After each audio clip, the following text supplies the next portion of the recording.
मैं अपनी बहन को ज़्यादा पसंद नहीं करता था। उसकी शादी हो चुकी थी, लेकिन मैं कभी उसके घर नहीं गया। बस माता-पिता ही उससे मिलने जाते थे। मुझे पता भी नहीं था कि वह किस हाल में है। वह कभी-कभी मायके आती, तो जाते समय मेरी माँ उसे घर का कुछ सामान भी दे देती। ये बात मेरी पत्नी को बिल्कुल पसंद नहीं थी। जब भी मेरी माँ ऐसा करती, मेरी पत्नी आकर मुझसे शिकायत करने लगती कि तुम्हारी माँ तुम्हारी कमाई कैसे उड़ा रही है।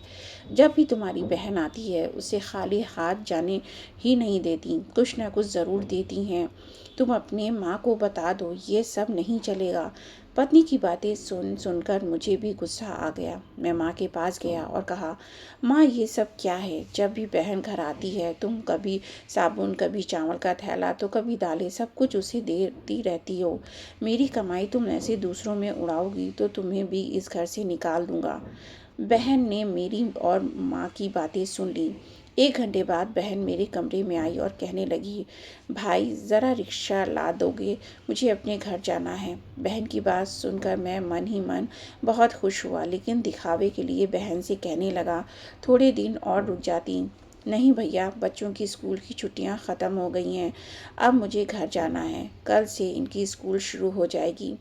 फिर वह चली गई। पिताजी के मरने के बाद जब घर का बंटवारा हुआ तो हम दोनों भाइयों ने आपस में ही बंटवारा कर लिया, लेकिन उसमें से भी बहन को कुछ नहीं दिया।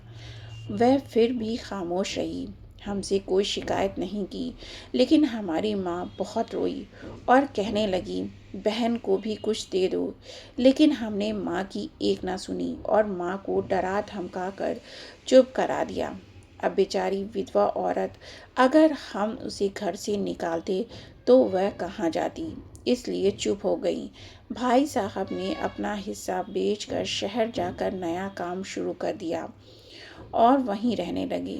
हमने अपनी बहन के साथ जैसा व्यवहार किया था उसकी सज़ा तो हमें मिलनी ही थी।